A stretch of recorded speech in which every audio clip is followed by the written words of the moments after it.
What's up, everybody? My name's Parasite. Welcome back to the Jose Mourinho Challenge with Sporting. Today we have Belensenses SAD in the league. They're currently in 5th place, so they're challenging for the European spot, so they're not a bad team. And they've done well in previous seasons, so it's not going to be an easy match away from home. We then have what's obviously a tougher match. The last game of the Champions League group stage against Manchester United at Old Trafford, with top of the group on the line. We actually would finish top with either a win or a draw. So a little bit more confident than I was going in, but it's still going to be hard to get a point against the team that made it to a Champions League final and are just ridiculously good in the save, but pretty much in FM22 in general. So there's a couple tough games. You might remember at the end of last season, I was offered the Manchester City job, which at that point was the highest profile job I've been offered. Well, I've won up that. I don't know if it's a more desirable team to go to just because of their financial position, but undeniably in the history of the game, they're a higher rep team. And that team was Barcelona. Now, like the Man City job, I didn't apply for it. I was just out of the blue offered an interview for the Barcelona job. I didn't have any interest in taking it. Obviously, I'm not done here. But I did the interview nonetheless just to see if I'd be offered it. And also, like Man City, I was not. I think it eventually went to Luis Enrique, but I think we're a legitimate candidate. So that's encouraging. And speaking of the Man City job, the Vincent Kompany was actually the manager that got the job over me, and he has since been sacked. So the Manchester City job is available again. And if we go to it, I am the leading candidate. They haven't offered me an interview yet, but apparently I'm the favorite for the job. So that's pretty cool. So we'll see if they offer me an interview. I'm expecting they will, and I'll take it again just to see if I'll get offered the job. I'm not going to accept it, but just see if I can get offered it. But, I feel like if that's the kind of job offers we're getting, if we're the favorites for the Man City job just after getting to the semifinals, would we win the whole thing? We can probably get any job in the world. It just has to be available. So that's pretty encouraging for whenever we're done here at Sporting. Also, we're out of the transfer window, but that didn't stop me from signing a lot of players to future contracts. And when I say a lot, I mean a lot. I went region hunting. So I went through the international teams, looked for the regions in the first team or in the under-23s, or in some cases in like the real big nations and like the under-20s and those lower, competitions, and scouted all of them and ended up signing quite a few. And I'm not being farcical here. I signed quite a few. Yeah. Quite a few regions are coming in. A lot of them 16 years old. The rest of them 18, one 19-year-old.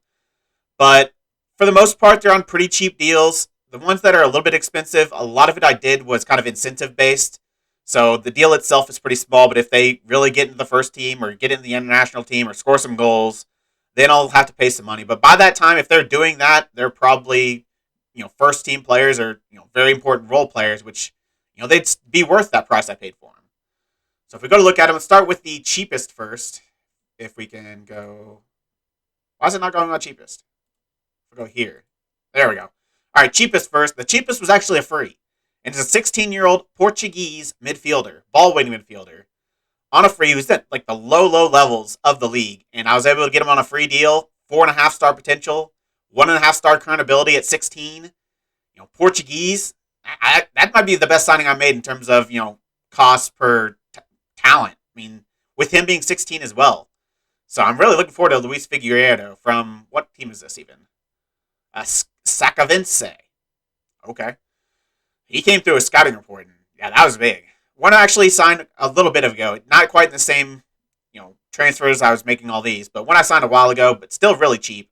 130K from Blackpool, Mike Fromm. I don't know if I've shown him before, but his current ability, he hasn't really developed since I signed him, which was like a year or two ago. But he still has that 5-star potential. I scouted him again just to be sure, and he still has 5-star potential. Really good passing, teamwork, technique, first touch, composure. He could be a really good playmaker. So I like Mike Fromm. Another 16-year-old we signed, a left back from Venezuela, I believe. We signed players from everywhere, like Portugal, Venezuela, Norway, Romania.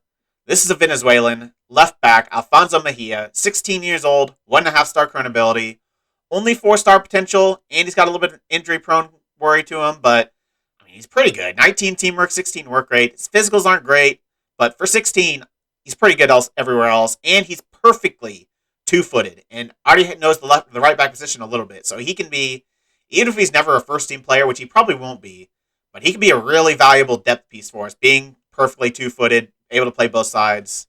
Yeah, and with how cheap it was, 525K, that was a obvious deal to make. The next 16-year-old we signed was Peter Hoppen from Mold, Norwegian youngster, another ball-winning midfielder. But again, it's a cheap deal. 350K up front, could eventually raise to 1 million. And he's pretty good as well. 16 tackling, 15 teamwork, 13 work rate. Natural fitness is really good. He's even got some size to him, 6 foot with 14 jumping reach. And the rest of his technicals aren't terrible other than really dribbling, but mentals are solid. Again, 16, 1.5 star current ability for us. He does have an inconsistency, but players like this, only 4-star potential, with how cheap I signed them, like more likely than not, I'm going to be able to sell them off for a profit. So if that's all it is, that's good for the club.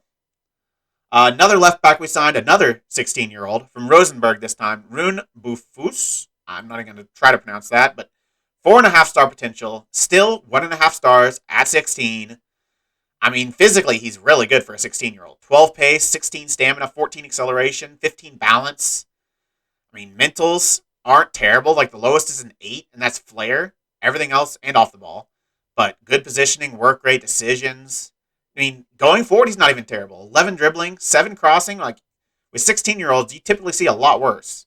Decent passer, decent tackler, good marking. Yeah, he could be really good for us. I like Roon. The next player, I think the last 16-year-old we signed, was a Romanian, Alexandru Belu, a playmaker this time. We signed quite a few attacking midfielders just because there seem to be a lot of really good ones. So he joined 1.5 million, possibly raising to 3.7. I mean, he's just solid. Really good mentals. Physicals aren't really there, but in that attack midfield role, I don't know if they really need to be amazing. Very consistent, adaptable. Passing's not amazing, but it's not bad either for a 16-year-old especially. Good technique, teamwork, flair, dribbling at 14 and first touch of 15 at 16 years old. Yeah, Belu is a good player. So he's coming in. The oldest player I've signed, Johannes Larson, another attacking midfielder. He says he can play on the left, but he's available to play there, but I think he's mostly going to be an attacking midfielder. 1.8 raising to 4.4 million. Johannes Larson, yeah, he is 19, but he's 2 full stars in 17 dribbling, 17 first touch, 15 passing, 17 technique, 16 vision, 15 flair. Do I need to say more? Also, 6'3", 17 jumping reach. Only 4-star potential, but he's got some amazing numbers. Physically, he's actually pretty good to go with that size. And mentals, everything that you really need is a 10 or above. The technicals, not a lot of the numbers aren't great, but the numbers he needs are great. And that's what's going to be important. So I like Johannes Larson. Jose Gutierrez, another ball-winning midfielder, 2.5, raising to 5.5 million. Uruguayan, I believe. Argentinian, actually. Another pretty good, mentals. He might be the best players that I've signed in terms of mentals. And his physicals are pretty good, too. Really good stamina, strength. He's not big, but he's strong and fast. Teamwork, work rate. He's got everything you need for a ball-winning midfielder. 15 tackling. Not much of a passer, but it's going to get better. Dribbling even's not bad, so I like Jose Gutierrez as well. I like all these guys. Abraham Montano might be one of my favorites, and one that might see the first team sooner than the rest. 3 million, possibly raising to 8. He is a center back. He can play both sides, but I think his left foot's pretty weak. So, yeah, I think he's pretty good, though. His heading's a little bit low, marking of only 12, but physically, at 18 years old, 6'4", 18 jumping reach, 14 pace, 14 acceleration, agility, balance are both good, strength of 13, 14 positioning, and then 20 teamwork, 17 work rate, 18 determination. Decision's probably the only number I don't really like there, 8 decisions, but even those other mentals are not bad for an 18-year-old. Mexican regions this year are just insane, it feels like. And he's not a terrible ball player. 11 passing, 10 vision, 11 first touch. Yeah, Abraham Montano, 5-star potential. He could be a big player for us. 3 left. First is Heleno, another left back. He can also play center back, but mostly he's going to be a left back for us. He's probably the most developed of all the left backs I've signed. Physicals are really good. He has decent strength, decent size at 6'1". Good crossing, marking, tackling. Passing, again, pretty low, but mental's all pretty good. 16 bravery kind of stands out, but not the most important position or the most important attribute for a left back, but literally just everything's good. Like he's a solid left back. 5-star potential as well. Not adaptable, but I don't really have a worry considering he speaks the language, so he should still be able to adapt pretty well. One of the most expensive ones, Roland Martinez, an attacking midfielder from Argentina. Two most expensive are both Argentinians. And one's an attacking midfielder, one's a striker. So the attacking midfielder, you can see only 4.5 up front, could raise to about 11 million, with a lot of incentives. 5-star potential, passing vision, technique, flair, decisions. Like his mentals are really good as well. Physically, still pretty good. Size as well, 6'2". Technically, he's got the areas he needs. He's not stand out like that other player in a lot of these areas, but he's better mentally and pretty good physically with more size. 5-star potential. Inconsistent, but I mean, this is probably one of the players I think I'm probably going to sell on. I don't know if he's ever going to be good enough to be a first-team player. I don't think he can be at 18 years old with the numbers he's got, but very good chance we sell him on if he keeps that inconsistency. And then the most expensive, Nicolas Bonanno, a striker. He can play on the left wing, can play behind the striker. From Boca Juniors, $2.5 million up front, so a lot even cheaper, but it could be more expensive. He's one I wasn't quite as sure about, but I mean he's pretty good too. He's only 5'10", but pretty two-footed. Dribbling, finishing, first touch, all really good. You can do set pieces a little bit with free kicks. Passing is actually pretty good for an 18-year-old striker. Technique's good. Flair is actually good, which isn't something I'll really use as a striker, and his pace and everything's really good. 14 pace, 14 acceleration, 16 agility, 14 balance. The 3 jumping reach is not ideal, but I mean, just as like a Thiago Tomas style advanced forward, I think he'd be good. Off the ball, 10. Composure, 10. Anticipation, pretty low, but definitely something we'll work on. But I like Nicolas Bonanno, and 4.5-star potential. Fairly adaptable. Determined. 18 determination. So, I mean, I think he could really develop. And I wanted at least one striker from all these players, and he was the best one. There were a lot of really good regions out there, but most of them were pretty expensive. These are the guys I thought were relatively affordable, which is kind of what we're looking for. We still have quite a bit of transfer budget, $27 million. A lot of wage budget available, even with all these players coming in, because they're all on pretty cheap wages. But yeah, a lot of business has been done. So the future of this team looks bright. In terms of the competitions we've played in recently, it's been going well. We've won 4 games. We've scored 12 goals, evenly spread between every single game, and we've conceded 4 goals, also evenly spread between all 4 games. 4 straight, 3-1 wins. Starting off with Ferenc in the league, 3-1. Probably the most nervy of the matches, considering they're also probably the worst team we played over this stretch. They actually pulled it equal in the 48th minute, and I had to bring on Sesko off the bench, and he did. He came on and he scored. Basically the winner. This guy in the 92nd minute put it away. So a win we definitely should have at home against a bad Ferenc team. We then played Porto in the Taça de Portugal away from home and beat them 3-1. And their 1 goal came in stoppage time. So it was a pretty comfortable win. DK with a brace. Cincy, he's been great for us. He gets a goal. Then Olympiacos, the third 3-1 at home in the Champions League. A must win if we're going to have a chance of winning the group. And we did. 3-1 again. Cincy getting another goal. Gonçalves getting on the score sheet. And Sorloth as well.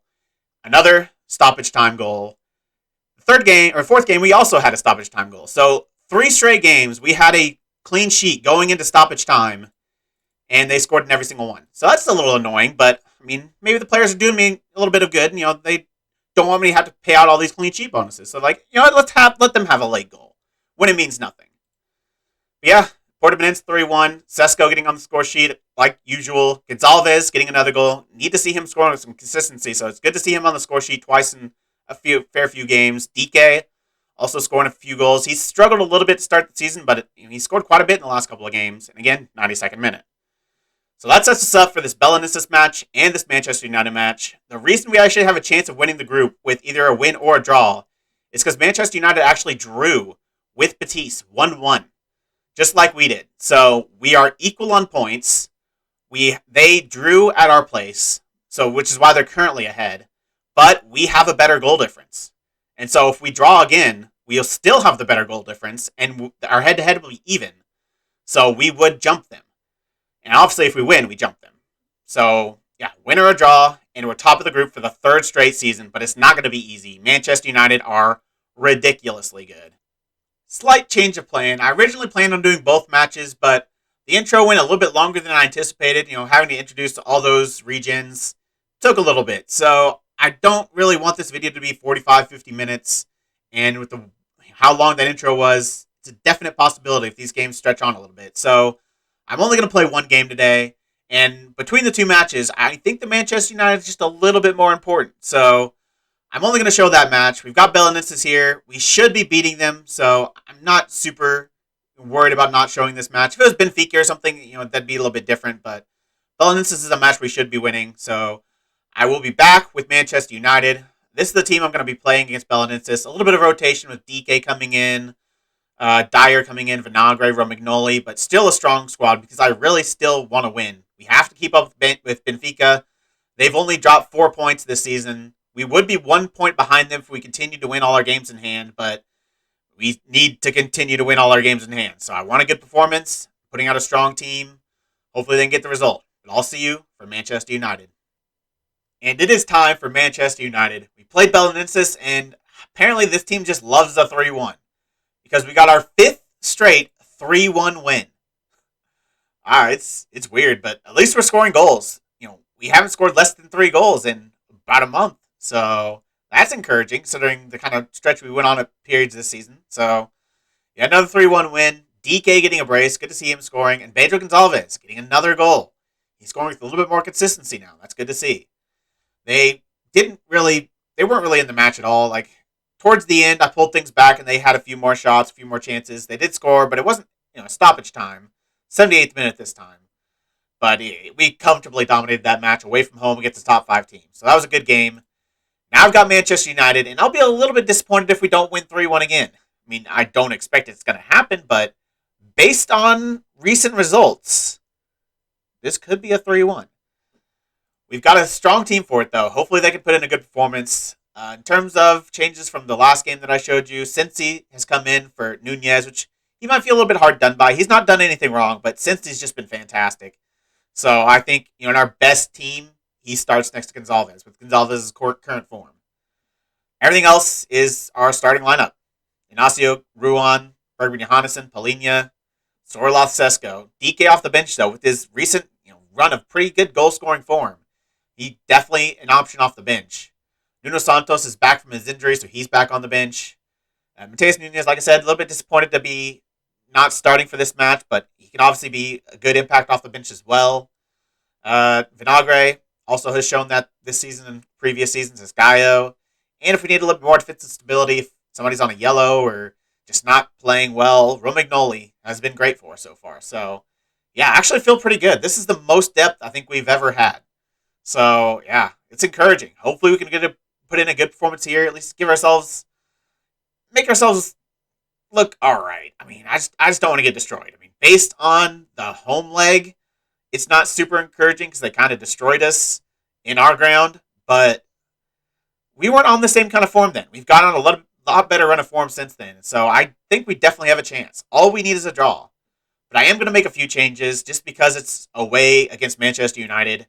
I'm going to drop to cautious. I think that makes sense. I'm going to put both our wingbacks on support. I think that also makes sense. I think that's all I'm going to change in terms of roles.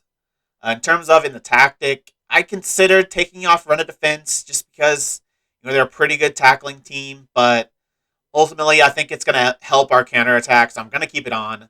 I am going to play for set pieces, just see if we can create a chance that way, because we might find it tough to create chances from open play. And we have Cincy on the bench, who's a great set piece guy. So I think that's going to be smart to add.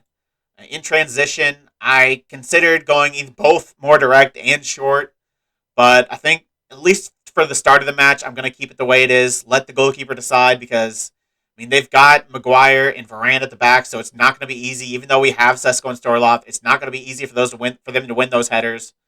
But also, they've got the second most possession in the league, so I feel like we're not going to have much of a chance of holding onto the ball and creating chances, just slowly up the pitch against Manchester United. So distributing to the defense might also not be the best idea. So I'm just going to leave it blank for now. Out of possession, I'm going to make one change, I think. I'm going to get stuck in. I think that makes sense.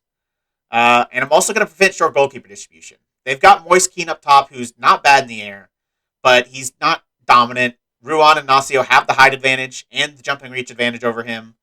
So, and they love possession. We know they like possession. I looked at their possession in the league. It's second most at like 59%. So, force them to, not play the way they like. Force them to clear it long. Hopefully we win the header and create something from that. And getting stuck in, I want to be physical. If we have any chance, it's probably going to be with us getting physical. So, even though we've got guys, with potential suspensions coming up, this is a very important match. So, I'm going to do everything I can to win it. All right, I think those are all the changes I'm going to make. Hopefully they work, and hopefully we give ourselves, I don't know. Hopefully we give ourselves a chance, because I think we can compete with teams this caliber. Now we just need to show it. We've got nothing to lose here. We know how good we are. Let's show everyone else what we're capable of. Nobody believes in us today. They don't think we can get anything from this match. But that's kind of how we like it. We've proved them wrong before. So we can do it again. Just go out there, give it your all, attack and defend as a team. That's all I can ask from you. How do you approach this match with both teams in good form ahead of kickoff? They're a very good team, in excellent form. We're going to have to work very, very hard to get something here. Pedro Gonzalez, he's not playing in a different position. Definitely not happening. The mood in the dressing room. They're a confident bunch. They believe in themselves, and that's really nice to see. Supposedly they're in good form. Let's see how good. Pretty good. 1 draw, 4 wins. But we're better. Our form is better. It's at a lower level. They are currently top of the Premier League. But, if we're ever going to have a chance, why not now? At Old Trafford, they might be a little bit complacent. They know they're going to get through, and they expect to be able to walk this game, but we're a resilient team. 7.5 minutes in, we're going to have a corner. We are playing for set pieces, and that is why. If we're going to score, it's probably going to be one of those. Either, a pretty direct counterattack or a set piece. And we get an early set piece goal. Tabata crosses it in. Benjamin Sesko, all 6'5" of him, wins the header. Very well placed. And we take the lead at Old Trafford. This might be Manchester United's first attack. 11.5 minutes in. And they're playing it through Bruno Fernandes. De Jong, their midfield is just disgusting. Bellingham, De Jong, Bruno Fernandes. And Moise Kean, I looked at him. He's just gross. He is just ridiculous right now. Dribbling, finishing, pace, strength, and Rashford scores. They equalize not long after we take the lead. If you're going to let them score, a cross to Rashford probably shouldn't be the way you let it happen. I don't know who to blame here. Ruan kind of has to mark his man. Aguilar just lets him kind of fall off him. Doesn't really challenge for the header. Probably should be doing better there. He's not a great aerial presence, but I still think he should be doing better. Corner again, though. Hopefully we can score from this, because we definitely need another goal now. And Ignacio hits the post. We need that little bit of luck. Didn't quite get it there. Sesko scored the first one. Just missed the second one. And then Ignacio nearly scores another.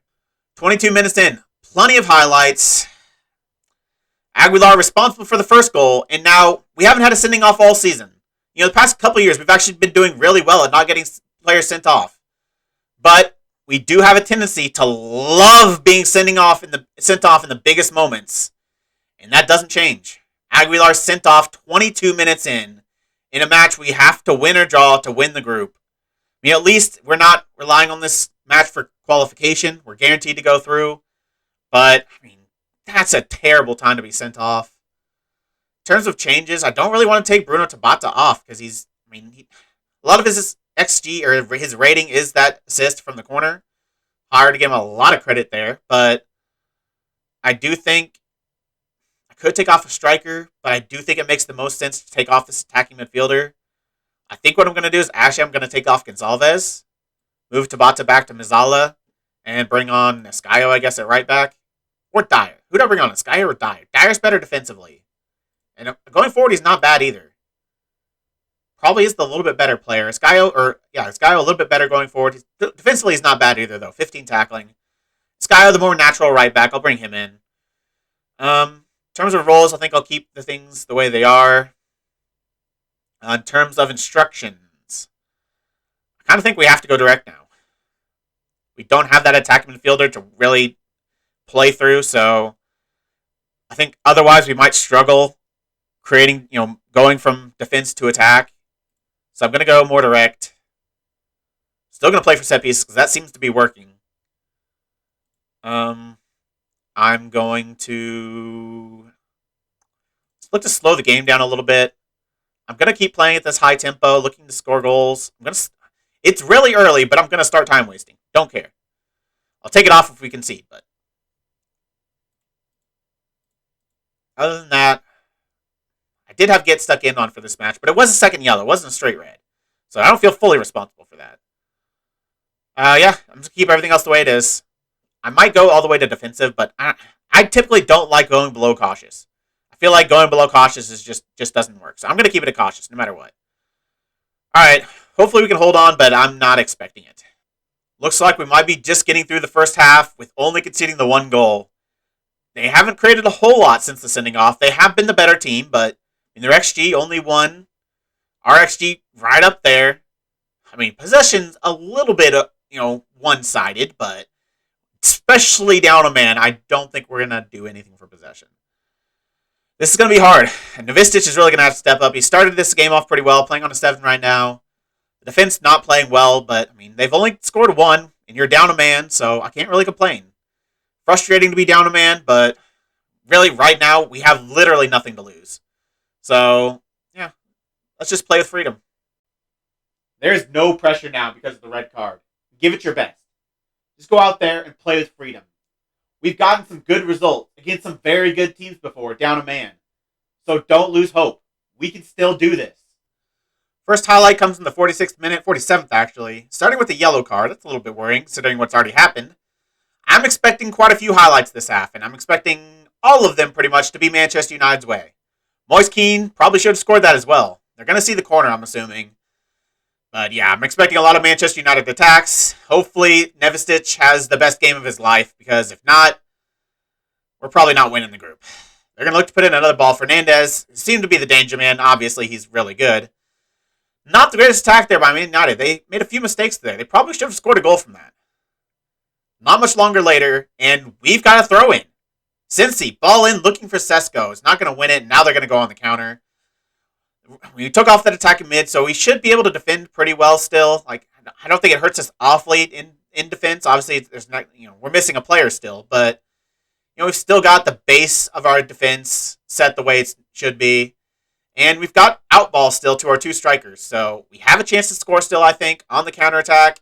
And defending, I mean, that wasn't the best. Missed a slide tackle, and Rashford gets his second of the game. I mean, now we have to score, and I don't know if that's going to happen. I mean, hopefully we can get like a set piece. That's kind of the only way I see us scoring a goal right now. 72nd minute, we've had a little bit of a reprieve since their goal, but it's been all Manchester United, understandably.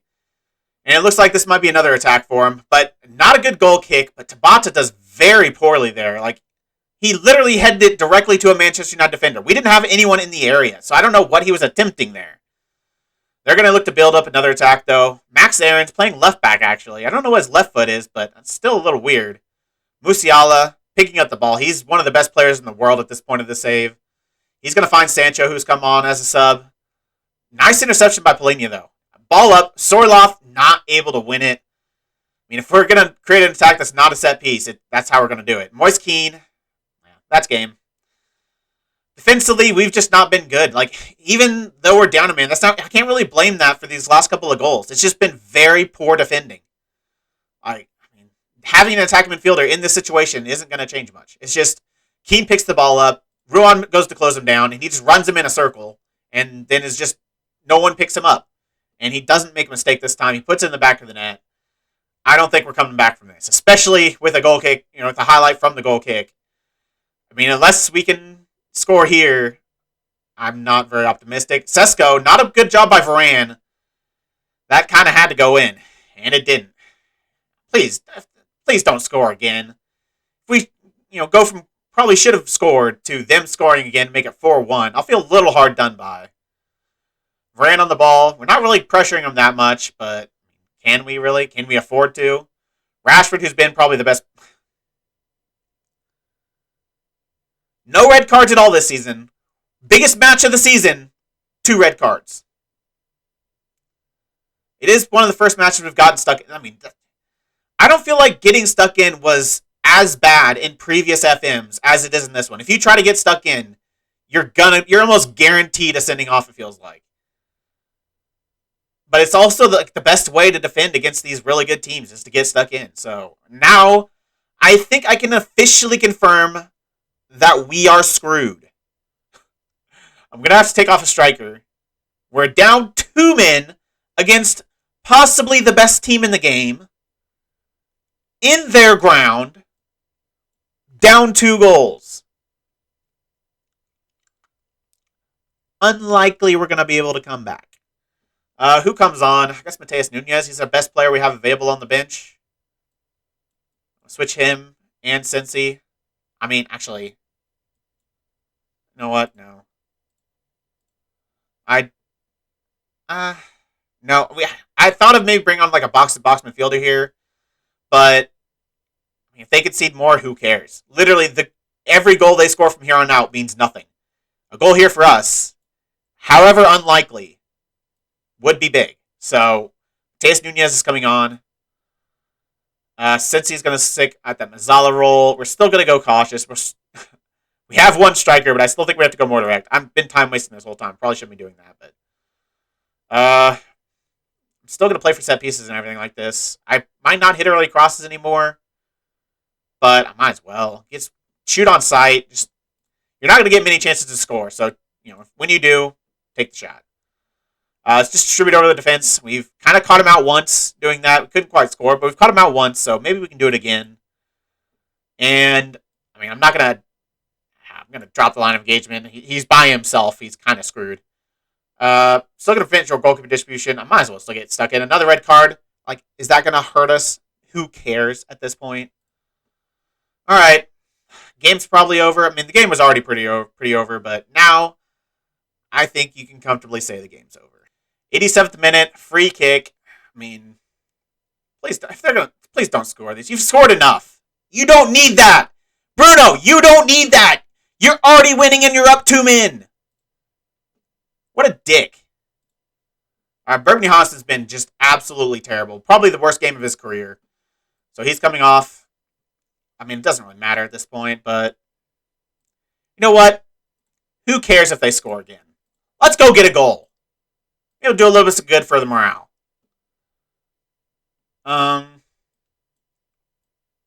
We're going for it. Screw it. I don't think I'm going to put Pliny as a Mazzala, though. That's probably not the best idea. I'm going to supportive ball winner. And Nunez. Actually, he could probably be a Mazzala. Probably still not going to go attacking. Yeah, I don't want them to score like another 3. So, game's almost over. 90th minute. A comeback here would be the most improbable thing in football history. A goal here for Manchester United is actually pretty likely. 4 minutes of added time. Just don't concede again. 4-1's embarrassing enough. But there's going to be a highlight. 2 minutes left. Sesko heads it down to Cincy. Score, Cincy! I mean, that'd be a wonder goal. Didn't quite pull it off, but let the highlight stop. We're already dead. Shaw finds Rashford, who has just completely destroyed us today. Is that another sending off? No. Might as well at this point. I mean, I guess they will be suspended for the knockouts, but I mean, who cares? I don't care at this point. The game's over. We lose 4-1. And I don't know if this really tells us anything. Like, we were 1-1. Okay, it's 5 now. Rashford, you don't need that goal! Stop! Like I said, I don't think this tells us anything. We were down multiple men away from home against the best team in the game. So, like, if we wouldn't have lost 5-1, Man United probably should have sacked their manager. Unlucky, boys. It would have been nice to win, but it wasn't to be. Overall, I can't really fault your performance. When we're at full strength, we were giving them a game. We were just as good as they were. But down a man, and then even down 2, in one of the hardest places to play in the world, against one of the best teams in the world, that's the near impossible task. I do have a problem with your recklessness, though. I know I asked you to be physical, but you have to be smarter. Especially when you're already on a card. tell us, Ryan, what happened out there today? I mean, do you have eyes? We were down 2 men to the best team in England, which is also the best league in the world. So, I mean, you could realistically call them the best team in the world, and we were down 2 men. That's what happened. Your team suffered a humiliating heavy defeat to Man United, and the supporters are far from happy. What is your reaction to the result? I mean, I know things look bad, but we played quite well and simply didn't get our share of the breaks. The referee is busy today, with your side receiving an abundance of cards. Does this aggressive approach concern you? See, now these are right. I don't want a more conservative approach. I want them to be smarter. I don't want them just destroying everything in front of them. I want them to be physical. There's a difference. It's not the way I want my team playing. Risking fines and suspensions is and never will be my style of playing. I mean, we don't win the group, but we're still through. Can't be too unhappy, but just the way it ended, that's just frustrating. We'll see. We've got the group, the draw for the group coming up pretty soon. I think tomorrow. So, I'm sure I've got an interview or a press conference coming up. I'll do that, and then we'll see who we get in the knockouts. I guess the draw is actually on the 15th after this match against Famalicão. So, next episode, I'll show you who we get in the draw. But if we can look at the teams that are through, all the group stages games have been played. Benfica, they've been absolutely terrible the past 4 years in Europe. But they actually win their group this year. They probably should. I mean, I don't know if they're ever going to get an easier Champions League group. So they definitely should be winning that. They did. Roma finished second. Man City and Copenhagen over Ajax and Napoli. That's surprising. Man City top's not surprising. They won every single game. Real Madrid and Dortmund, not too surprising. PSG and Wolfsburg, not too surprising. Servette bottom. Man United and us, also probably not too surprising. Bayern Tottenham, not many upsets. Juventus Barcelona, and Lazio Liverpool. So probably one upset, and that's Copenhagen over the likes of Ajax or Napoli. Every team that probably should have won their group did. And every other team that probably should have finished in second also did. So the options of teams we can play. Obviously Benfica, we can't play them. So it's down to Man City, Real Madrid, PSG, Bayern Munich, Juventus, or Liverpool. Awesome. I mean, I feel like the last 2 years when we've won the group, like, there's been a lot of upsets, and we've always had to face a good team. But the 1 year we don't win the group, there are literally 0 upsets, and only the best teams to ever play the game are the teams we can face. Like, just not Liverpool. Please, for all that is holy. If you give me Liverpool again, I might just rage quit. All right, well, we'll see next time what team we play. We're going to actually play a fair few games. We've got some definitely winnable games coming up. The next tough game really is this Benfica man. Away from home against Benfica. Pretty early in the season really to have their final match against Benfica. So, you know what? This is going to be a big one. I'm probably going to combine that with, I guess, Moreirense. They're doing a little bit better. They've been a little bit better over than Rio. Actually, Rio Ave have actually made like the European competition like the last 2 years. So they've actually been doing pretty well. But Moreirense, they're doing better right now, so I'll show them. Moreirense and Benfica will be next episode. I think the first knockout round we can see right here is in February. So that we'll come back for that for the episode after next. But that's it for this one. I mean, it started well, but don't really like how it ended. Hopefully we can just be a little bit smarter in the future. So, yeah. I'll see you next time for Moreirense and Benfica. If you made it this far, why don't you like the video, subscribe, and click the bell. The links to all my socials and my Twitch are in the description. I really appreciate all your support. Thank you all for joining me, and I'll see you next time.